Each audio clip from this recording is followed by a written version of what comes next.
Well, thank you everybody for joining. Thank you, Eileen, for setting this up. As Eileen mentioned, my name is Jim Walker. I'm the store owner of Wild Birds Unlimited here in Denville, New Jersey. We're located at 3130 Route 10 West in the Denville Commons. We just opened up our store in January, and then we had the fun of being home quarantined. But I was able to still do online business and do some home delivery, so we've been able to kind of weather the storm as best as we can. The franchise itself is, we have 7 stores in New Jersey and 350 across the country, and our store specializes in the hobby of backyard bird feeding. So we help make your backyard more productive, more enjoyable by attracting birds and bringing more wildlife activity to your backyard. So today's presentation is going to be about how to do just that, is how to make your backyard more productive, different ways to do that, different products to do that, different things that you can do to bring more birds and therefore maybe more joy to your backyard. The mission statement of Wild Birds Unlimited is to bring people and nature together and to do it with excellence. So the store is one piece of our puzzle. That's where we have the products, that's where we have all the food, and that's where we're able to have, interactive discussions. But what's more important is these types of discussions where it's community-based. It's bringing partnerships together, presentations together, and people together to bring the hobby of backyard bird feeding to hopefully a different level and a more enjoyable level. So why do we feed the birds? Well, we feed the birds for many different reasons. What I've found and my customers have been telling me most recently is it's been therapy. It's helped us get through these tough times. The birds that are in the backyard are life, it's wildlife, it's activity, and it's bringing enjoyment to my customers and to others to help them through some of these difficult times. It's helping the birds. Nature is difficult right now with what we're doing to the world in many different ways, and by having our backyard be a little bit more productive, we're bringing sanctuary and assistance to the birds in times that they need it. It's also just how much variety there is. There's more birds that we can attract, the more joy we get out of our backyards. There's about 32 different birds that are common to the New Jersey East Coast area. Some are migrating through, some are permanent residents. When you add the females with the males, and then you add juveniles, the variety and the activity and what you're seeing in your backyard is always dynamically changing.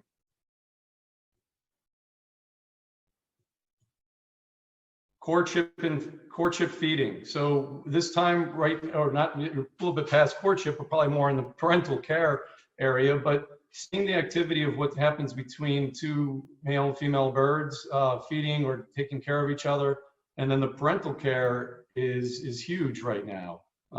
If any of you have been following me on Facebook, I've had a very lucky summer where I have had my bluebird house have a productive set of eggs. A bluebird pair made a nest. They had 6 eggs. They hatched, they turned to fledgling, and I'm actually watching now the parents feeding the fledglings, which is pretty exciting. So having that type of activity and your ability to kind of create an environment that allows for the productive raising of families is exciting as well. And then our indoor friends, the entertainment that birds give to my cats at least is pretty outstanding.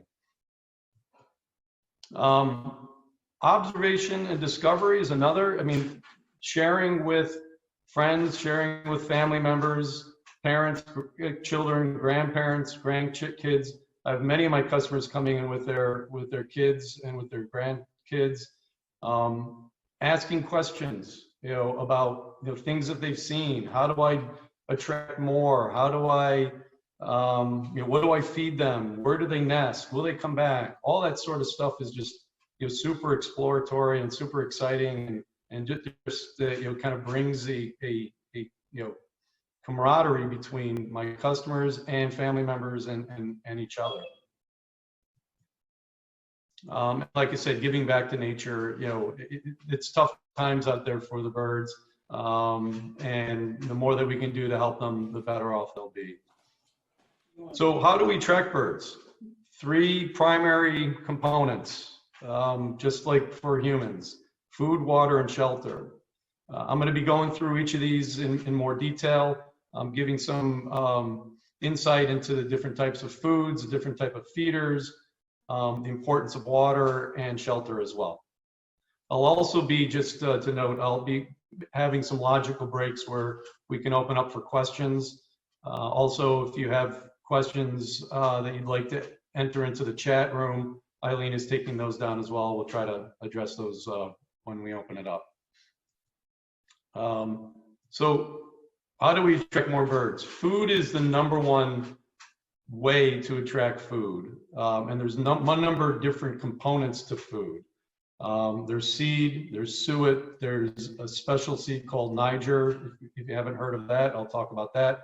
And then a whole number of different specialty foods that can be added to your backyard feeding stations that's going to attract maybe you're not as common birds.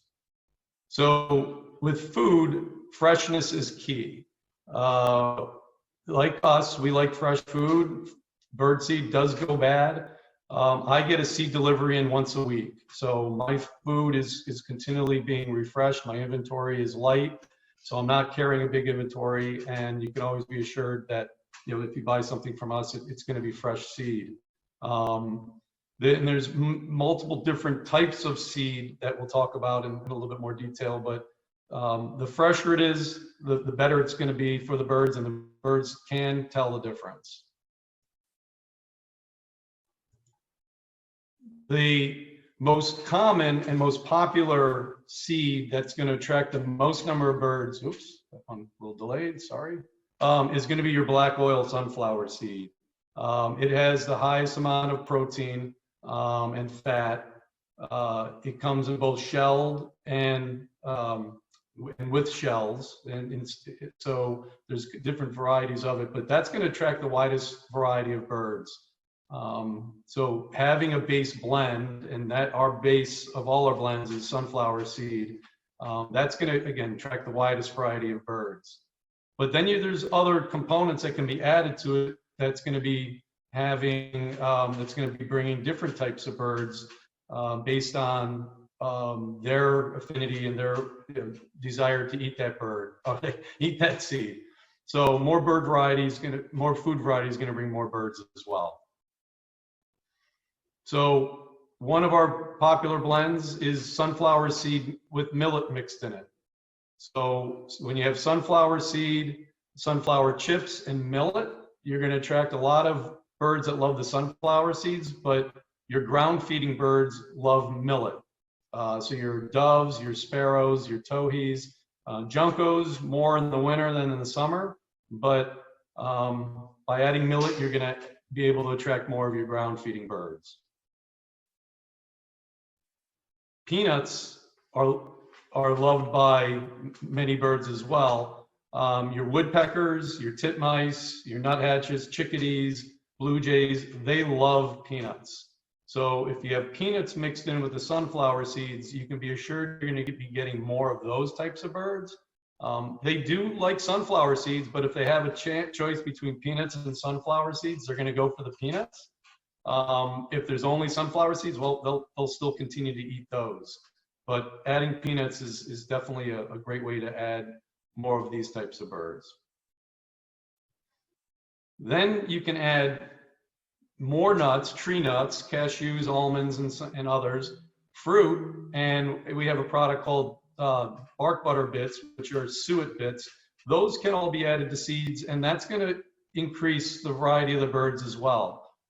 So your wrens are going to be liking the bark butter bits and the fruit. Your mockingbirds are going to be liking your fruit. Catbirds, Bluebirds will eat some of this food. So it's just going to kind of further increase the variety when you add these components to the sunflower seeds.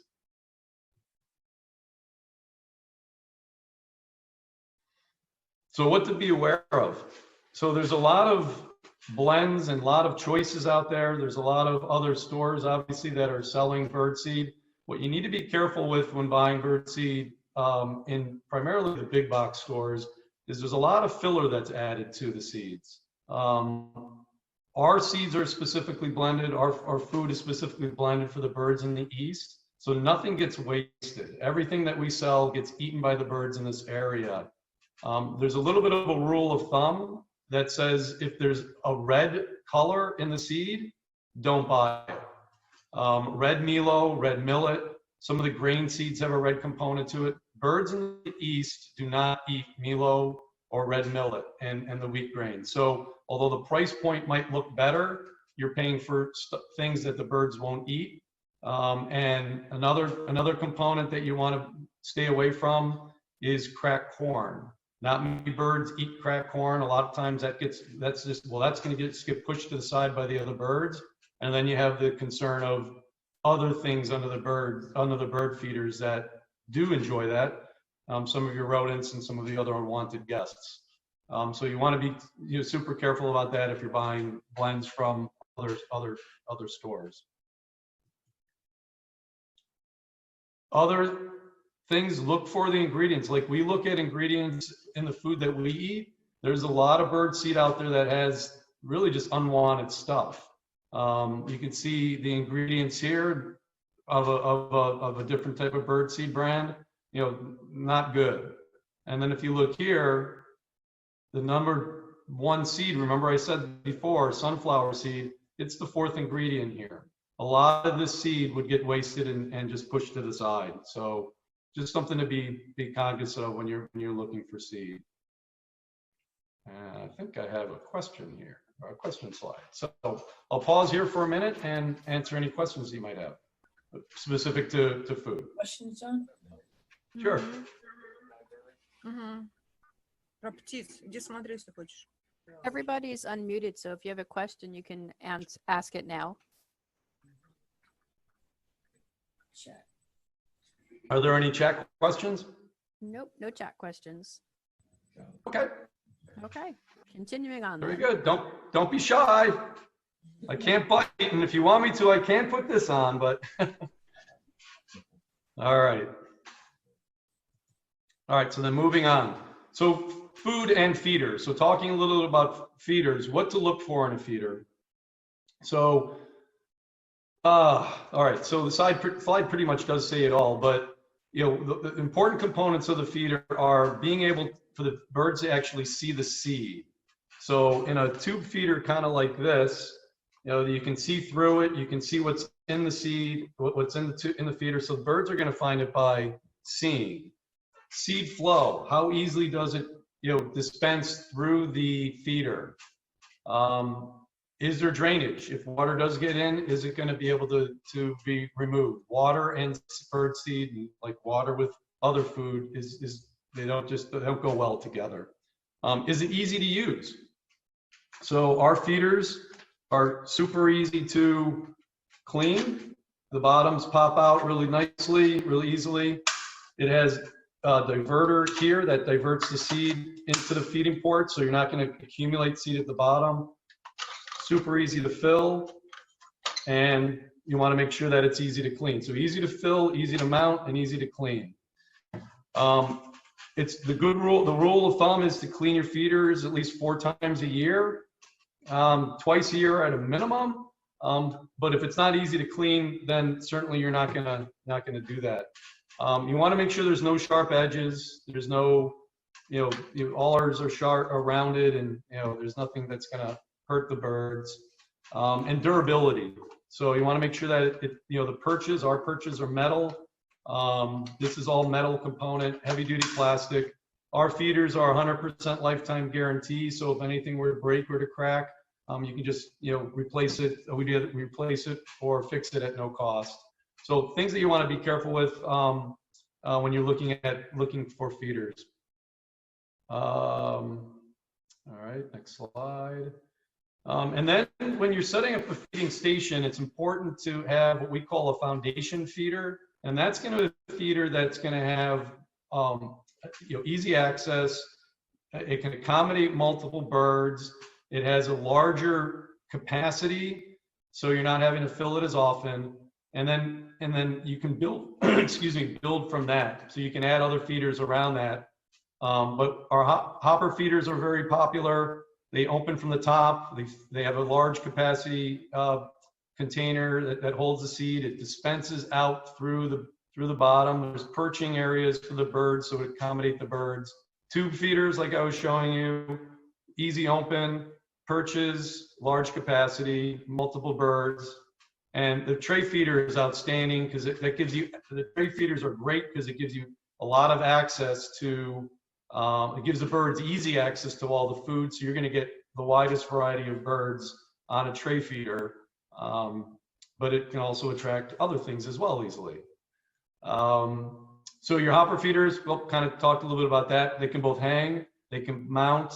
And as you can see, it gives a nice perching area for the birds to kind of get access to the seed. Your tube feeders mentioned a little bit. We want multiple perches. It's nice to be able to add a tray to it because cardinals and some of the larger birds don't do as well with perches as the smaller birds. So when you add a tray to it, that gives them the opportunity to, have a little bit easier access to the food. And then putting a weather guard on top will help protect it from the elements as well. Tray feeders, as I mentioned, are great. You can put any type of seed in a tray feeder. All birds have access to tray feeders. You can try different things. You can put fruit on one side. You can put seed on another side. You can just put a section of peanuts. So you can kind of, gives you a lot of opportunity to play around and try different things to see what new and different type of activity you can attract. Questions about feeders?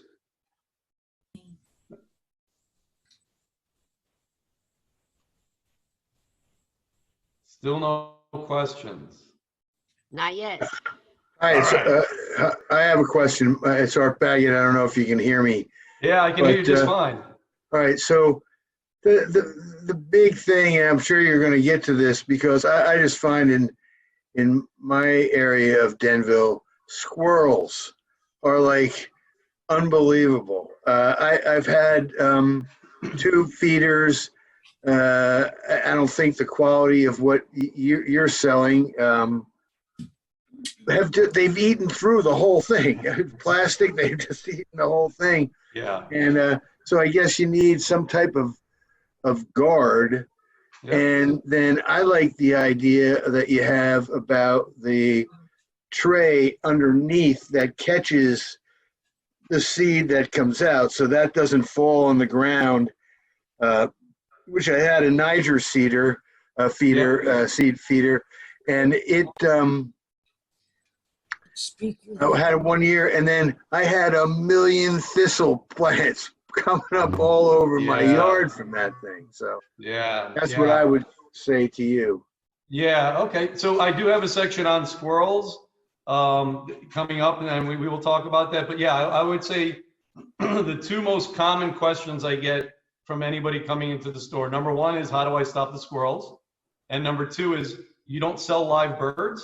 Where are the live birds? So the answer is no, we don't sell the live birds. And the second answer is yes, we have some good answers and solutions to help you with your squirrel problem. But I'll get to that in a second. Okay, thank you. All right. All right. Great. Thank you for the question. All right. So assuming this advances. All right. Did that advance? All right. Let me go back. All right. So another type of food.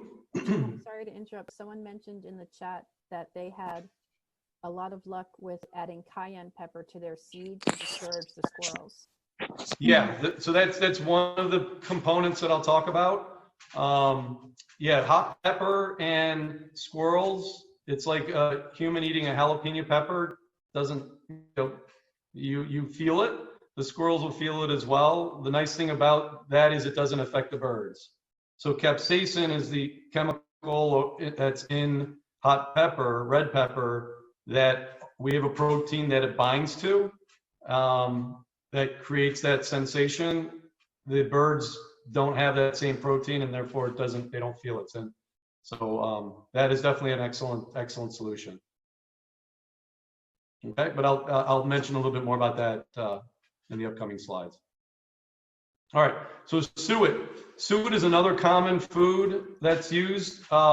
It's a fat rendering. It's beef rendered fat that has been form shaped into cakes, and we have it in cylinder form as well.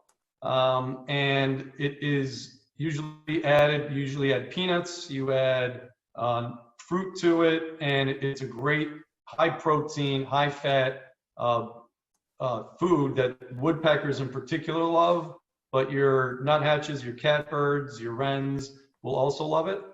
Like I mentioned, it comes in different varieties.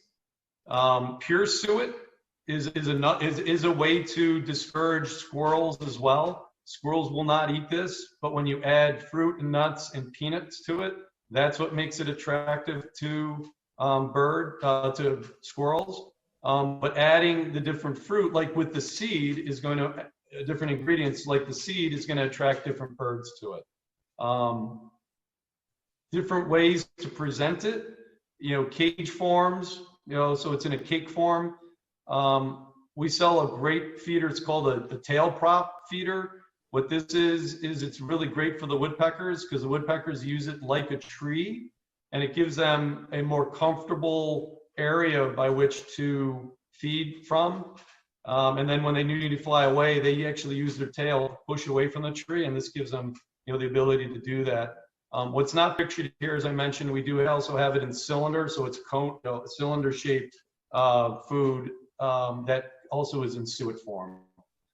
So that's a great way to add to it, to your feeding stations. We do recommend higher protein, higher fat content suet, as well as what's called a no melt or a high melting point, which we carry. So in the summer, other brands, other types of suet tend to melt in the heat, but we have a higher melting point with our no melt suet. The gentleman mentioned Niger finch food, another great food specifically for finches. Goldfinches are in this area. They become more of a year-round resident. They do change color in the winter, so they lose the yellow plume and they molt and the males turn into a drab green. But thistle, they love thistle, and there's specialty feeders that are made just for finches to accommodate the smaller seed, and that is kind of a specialty category. You will get house finches. We also have a blend called Finch Blend that has Niger and finely crushed sunflower seeds, and the combination of that will also get you downy woodpeckers, chickadees, and some others that will be coming into a finch feeder to eat the sunflower seeds. How do you clean the bird feeder? So our bird feeders, if you can see here, and like I was showing you, are very easy to clean. Our bottoms pop out. The hopper feeders open up and the glass comes out. All our feeders have easy access to the insides. Other brands don't have as easy access. Well, our recommendation with that is we do sell a longer scrub brush, and then you need to kind of use a spray hose nozzle to kind of get into it. But what we do recommend is 1 part bleach, 10 parts water, and just a quick rinse once you've cleaned out as much as you can, and then just let it, rinse that out and let it air dry. But for the most part, if you have easy access to the bottom, it's very easy to clean. Okay. All right. So these, yeah, well, and this is what I said, removable fill. So the interesting thing about finch feeders, it's a little bit counterintuitive, but you want to fill your finch feeder from the bottom because they eat from the top, and Niger food or finch, the thistle feed is sometimes called, is very susceptible to moisture. So thistle doesn't do well with moisture, and it doesn't do well when it dries out. If it gets wet, the finches won't eat it, and if it dries out, the finches won't eat it. So I recommend not having any more than 3 months supply of finch food, Niger, and keeping it in an airtight sealed container. If the finches were there and then now they're not, my first question is, how old is your seed? The second question I ask is, how long has it been in the feeder, and has it gotten wet? So why you feed it from the bottom is when they eat, the top, it goes down. Oops, sorry, I didn't mean to do that. It's coming down from the top, but the older stuff is on the bottom. So when you fill it from the bottom, you're actually moving the bottom up, right? The old stuff is getting pushed up. A little bit counterintuitive, but if you can fill it from the bottom, that's what's recommended. Jim, we have a question about goldfinches. Someone said they had a large amount of goldfinches earlier, but not for the last few weeks. Yeah.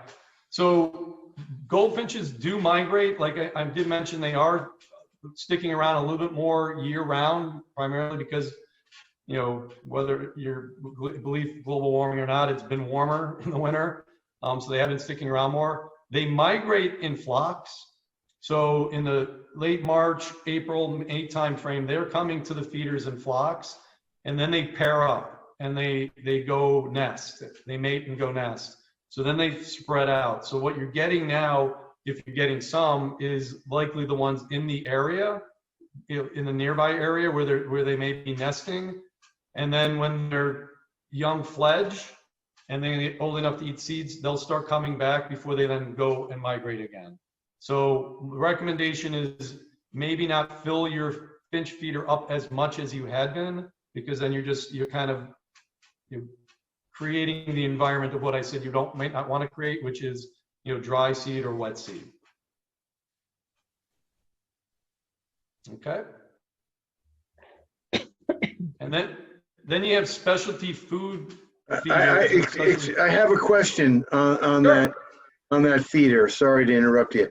So when you know, typically your point is about the wet seed and the old seed is very well taken, and I can testify to that myself. Now I understand why I don't have any finches around lately.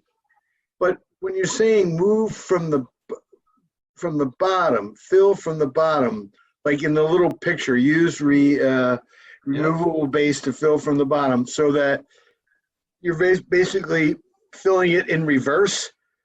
You're yes, putting, because okay. So And it's that- kind of like first in, first out. Okay. Would be right. Kind of like the inventory. So it's in first, right? So what's always going to be at the bottom is the oldest, right? Okay. Right. So if you fill it from the bottom, now the bottom becomes the newest and the top becomes the oldest. It's always going to go down, right? They're always going to eat. It's always going to go down. But if you fill it from the bottom, you're putting fresher there, and the old stuff kind of moves up. It sounds a little counterintuitive, but if you continually fill from the top, this is always going to be old and older in the middle. So you only really have these two holes Right. that are kind of using that food. So just to clarify that, so that would be like you're filling it from the top, it gets down there. So that's why halfway through or 3/4 way from the through, the bottom seed's not eaten. Correct. Right. Okay. So you might notice that the birds are more on these perches. Can you guys see my cursor move? Mm-hmm. Okay. So you will see birds more on the top and less on the bottom. Right. And Okay. that would be an indicator that the food on the bottom is not as fresh. Now, if you don't have a feeder that has this, the removable base, I'd recommend emptying it out, mixing in new, and putting it back in. I got you. Very good. Thank you. You're welcome. So specialty foods. So these are going to be your mealworms. We have this bark butter spread that you can spread on trees. Whole peanuts, your hummingbird nectar, oriole feeders. Again, what these are giving you is the opportunity to see how birds respond to different foods, and it's going to be bringing in your less common birds like your hummingbirds and your orioles, and presenting them in a way that allows them to actually feed and use it. Feeder placement is very important too. So one of the first questions I'll ask people when they come into my store, and first I'll ask what kind of birds you want to attract. This next question is going to be, what is your setup and where do you have it?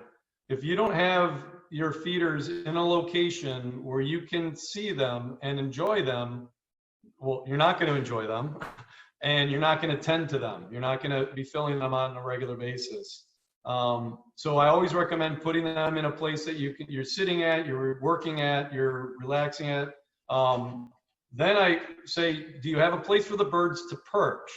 And I recognize not everyone maybe has trees or has as many opportunity for that. There are ways to do that. If you see here, poles can add perching stations, perching areas. The reason why you want perches is you probably know certain birds don't sit at a feeder for a long period of time, like your chickadees. They'll come and grab a seed, fly away, come back. So the perching areas help them, they give them a place to sit and wait while it's their turn. It also gives them opportunity to eat the food too. You'll notice chickadees and titmice will peck at the seeds with their feet. With their beaks and hold it with their feet. So very important on where you place it. Come on. Back to questions, that's why.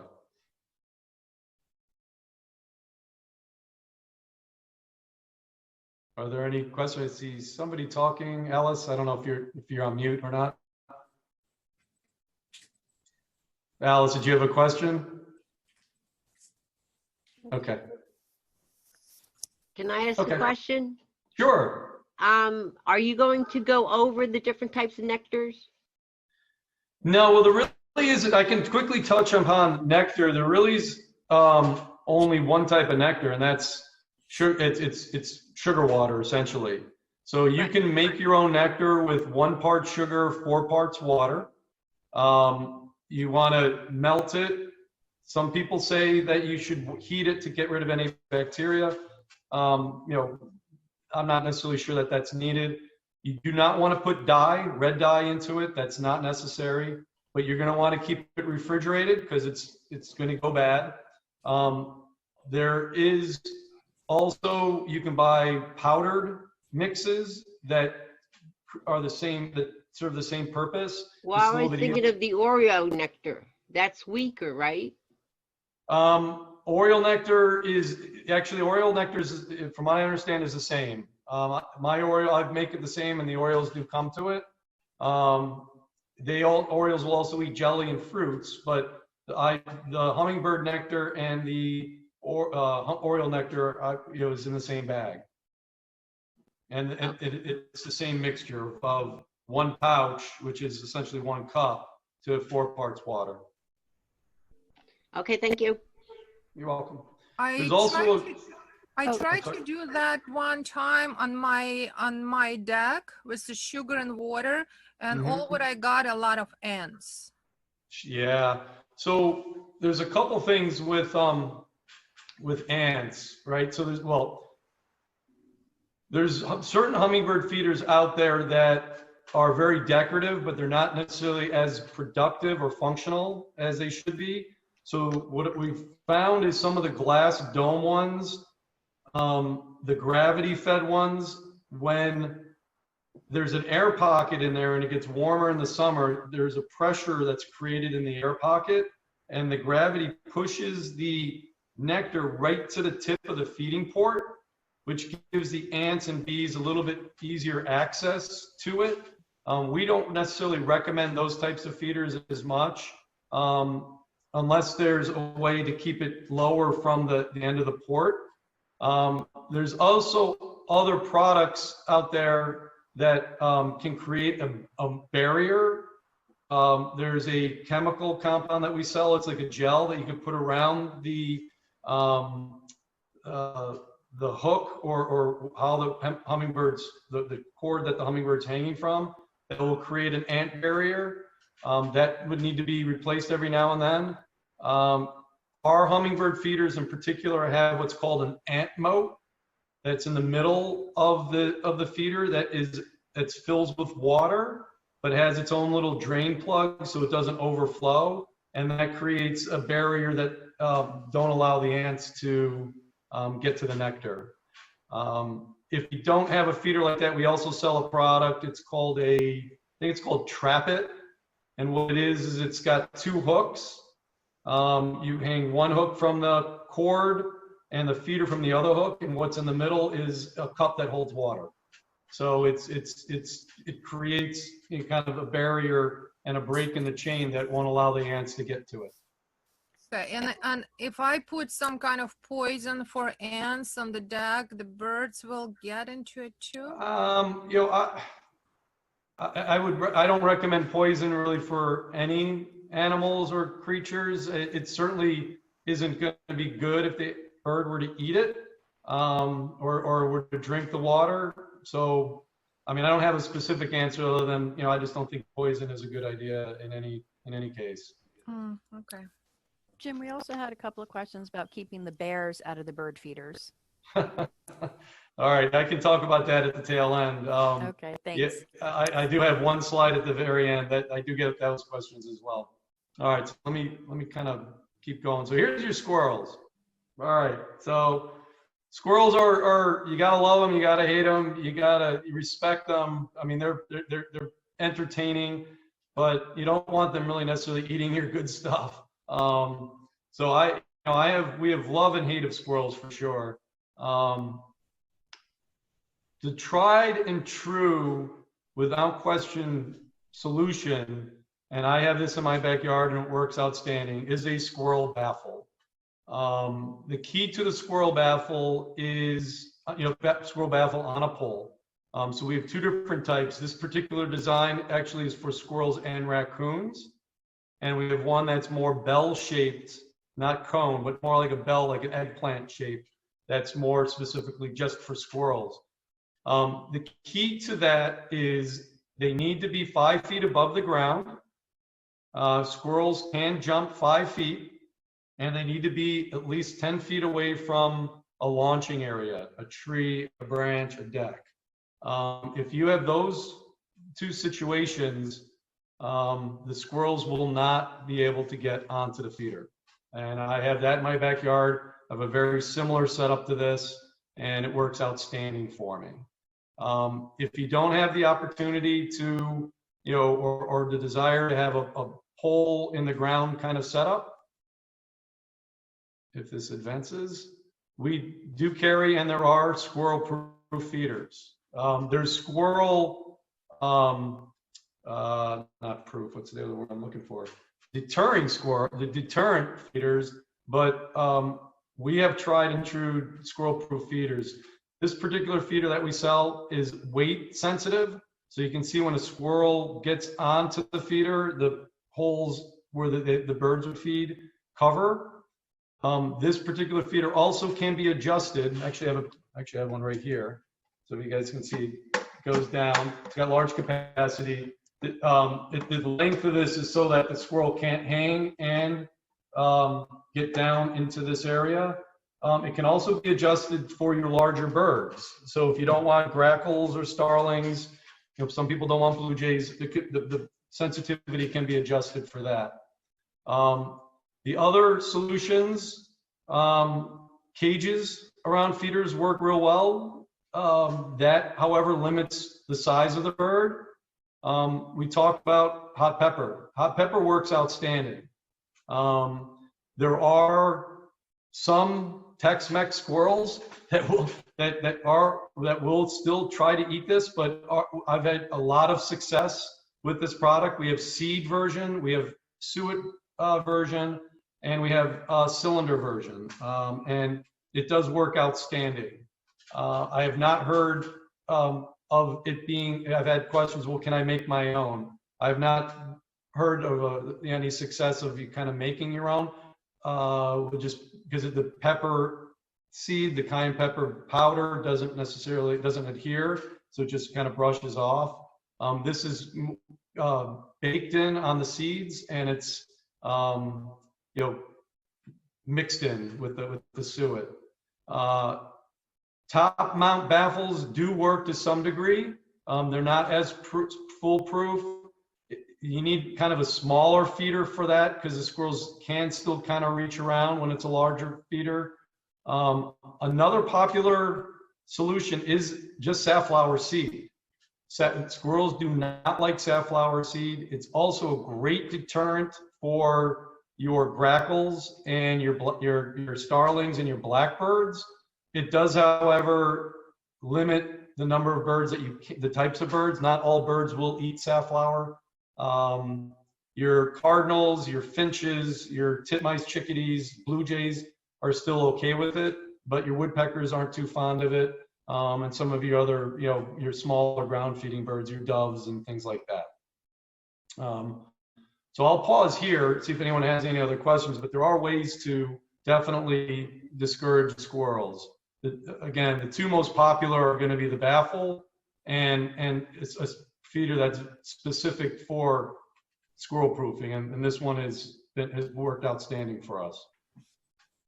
So I'll pause there and see if anyone has other questions about squirrels. Okay. I have a question, but it's not about squirrels. Okay, go for it. I just recently bought a hummingbird feeder. Sure. And it's out there, and I haven't seen any hummingbirds yet. Yeah. Are there any special recommendations about where it should be located? If you have so hummingbirds they're nectar eaters, as you know, and if other plantings are going to be drawing them in, so if you have other plants that have nectar or even the color red will draw them in, but hummingbirds bounce around, so they're always looking for places to eat. They need to eat a lot and drink a lot of nectar to maintain their energy with all the calories that they burn. So they're continually bopping around. As long as you have the feeder in a visible place, and if preferably in a garden area where there is plantings, they will find it. That being said, there's only one type of hummingbird in New Jersey. It's right. the ruby-throated hummingbird. There's not super high concentrations of them. Males are very competitive. So last year, I'll describe my backyard. I have a raised deck. I put 3 hummingbird feeders out on the back of my deck. I didn't get any in April, didn't get any in May. Come June, I got 1. I'd see them come and go. And then come mid-July, I had 1 male and 4 females that would continually bounce around. And the females actually could have been juveniles. And they just bounced around between the feeders. I had another male come into the yard, and that male, the first male, wanted nothing to do with them. They'll also get aggressive with other birds. So I guess all that being said is patience, I think, is the number one. And the number 2 is you have to keep the nectar fresh. So nectar needs to be changed every 3 to 5 days. Okay, I was going to ask that. Yeah, so it needs to be changed every 3 to 5 days, and it's not just changing the nectar, it's actually cleaning the feeder. So there's a little bit of a labor of love with it. I don't recommend filling the feeder all the way up unless you really have a number of hummingbird feeders, because you're just going to be wasting the nectar every 3 to 5 days. So I'd fill it like halfway, you know, a third of the way. What I do is I actually have an extra feeder that I keep on the side that's always clean, and I rotate them around. So it doesn't feel like I'm always cleaning, filling, cleaning, filling. This is for me. There's also another product on the market that we sell. It's called Nectar Defender. It is a copper component additive. It's safe for the birds, and it prolongs the life of the nectar for 12 days instead of 3 to 5. So that helps a little bit. But if it's not fresh, they're not going to drink it. It's sugar water out in the sun, so it does go bad. Thank you. You're welcome. All right, so water is, we're going to go quickly through these, and I can wrap up with questions and birds. I mean, water is pretty self-explanatory, but a lot of people forget about water. Water is vitally important for birds, and yes, it can be a little bit of a maintenance issue. You do need to keep it clean. People are concerned about mosquitoes. Well, if you're cleaning it every 7 to 10 days, the mosquito is not going to be an issue. But fresh water will not only attract your seed-eating birds, you're going to get a variety of other birds that come through. I had an indigo bunting the other day, if anyone knows what they are. Outstanding, and you'll never forget one after the first time you've seen it. Iridescent blue. It was on my bird bath. I had a scarlet tanager last year. I had them in the trees this year, never got them. Your orioles will come down. Your robins will take baths in them. It's less of a bathing, at least I found in my backyard, it's just less of a bathing vehicle, more of a water drinking vehicle. Very important though that you have water, and it just adds more opportunity to have other birds there.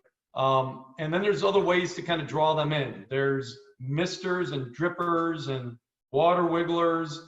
Birds see the water like a stream. The more it ripples, the more vibration there is in the water, they're going to see it because of the reflections that it creates. So that will help you attract more birds to your bird bath. Shelter is also very important. So birds use trees and bushes and shrubs to roost in. They use it for protection from predators. They use it just to kind of wait their turn to eat at the feeder.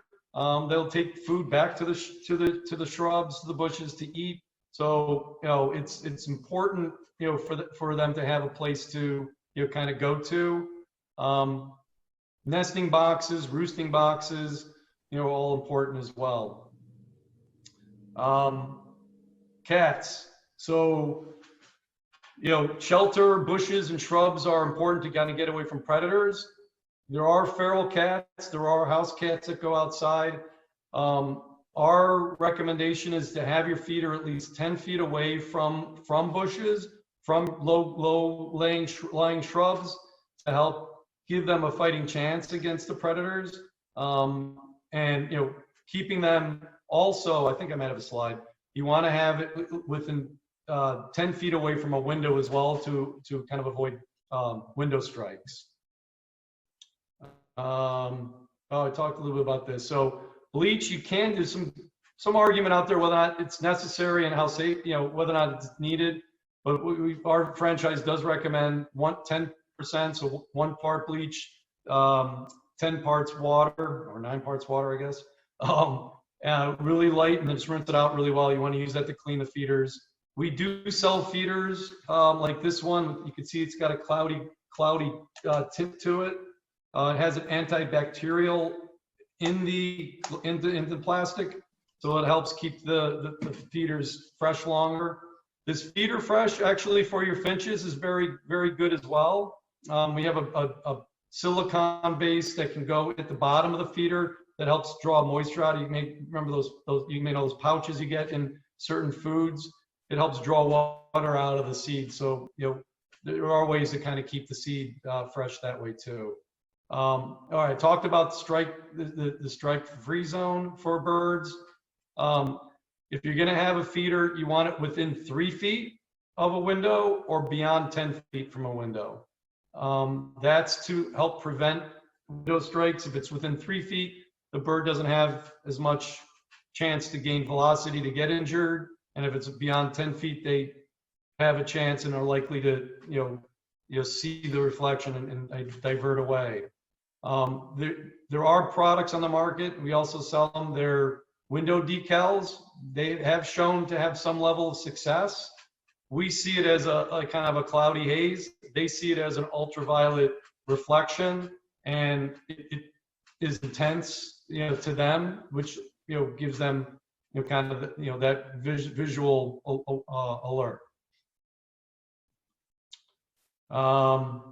So that's kind of it for my presentation. Food, water, shelter. You have a lot of those components. You're going to have a nice variety of birds and an opportunity. And I have my last slide beyond this is I have some discussion around bears as well. But before we get into that, any further final questions? What about birdhouses? Okay. Yep. So birdhouses would be kind of a part of.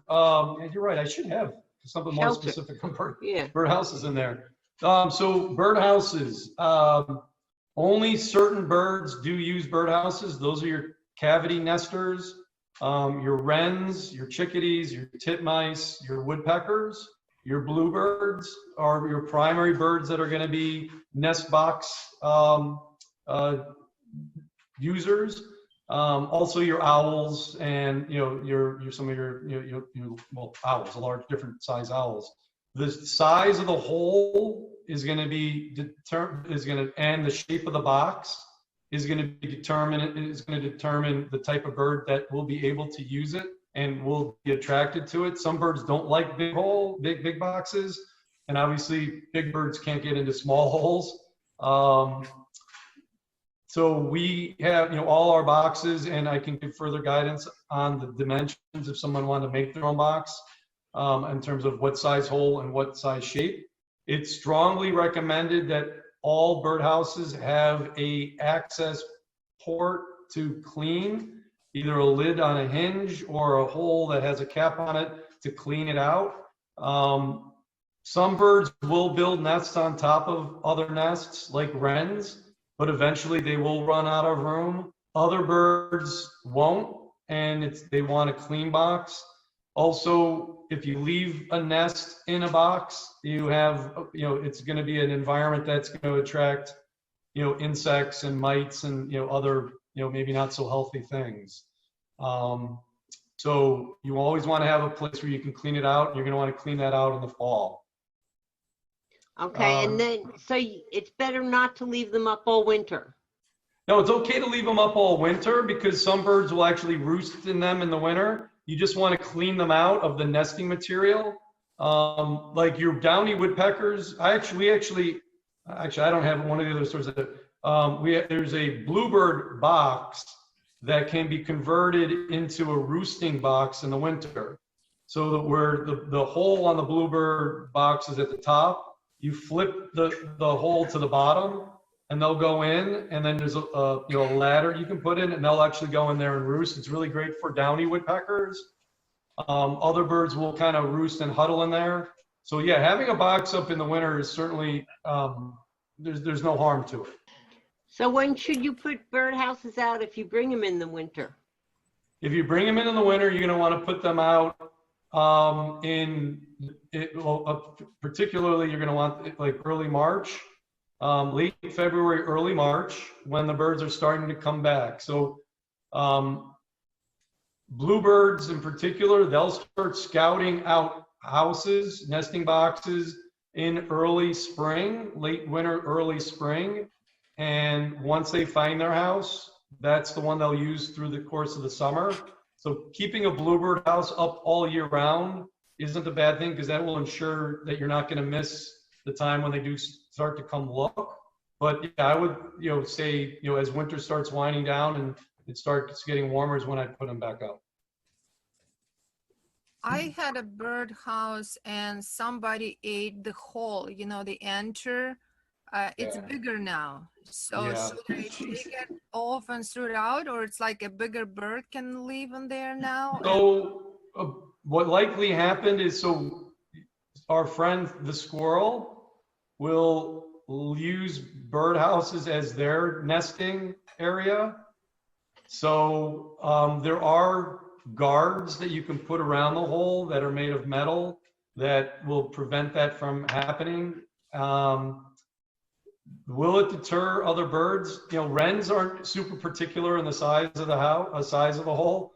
So wrens and sparrows would probably still be okay with that. But yeah, I mean, I would look at the rest of the quality, you know, kind of if there's been any other damage and see if it makes sense to replace it. And I have a bush next to my door, and I always have a nest there, cardinal nest. Mm-hmm. So this year somebody ate the baby. She had 2 eggs, only 1 baby, and somebody ate it. So she's gone. Do I have to take a nest off? Like, because I understood they come 4 times a year back. I'll have to get back to you. I don't know if cardinals reuse their same nest. I know robins will likely build on top of their old nests. Finches, my understanding, do not reuse their nests, so you're gonna want to replace that. I don't know about cardinals though. Let me make a note. I'll send a note to Eileen. I'll try to find an answer. Thank you. I have a retired water fountain, 2-tier water fountain. Is that good for watering, feeding the birds water? Yeah, I mean, I think so you got a couple things going on there. You have movement of water, which is great. That will help attract them. You obviously have the water. It's going to recycle, so it's going to be, you're not going to have the standing water where you might get, the mosquitoes or other things. The thing you'd want to look at if you wanted them to bathe is how deep it is. So if some bird baths are deeper than others. What I recommend, if it's got a wide enough, space, is stack some rocks in the bird bath, and that way you've created different heights. And this way the bird, the smaller birds, you kind of can hop down. Sometimes the edges of bird baths, like plastic bird baths that are deep, aren't really good because the birds can't really grab on. Our bird baths that we're selling right now are all stone, so they kind of can grip on. But if the bird bath is deep or slippery, just add some layers to it that they can kind of get down to, maybe so it's a little bit shallower.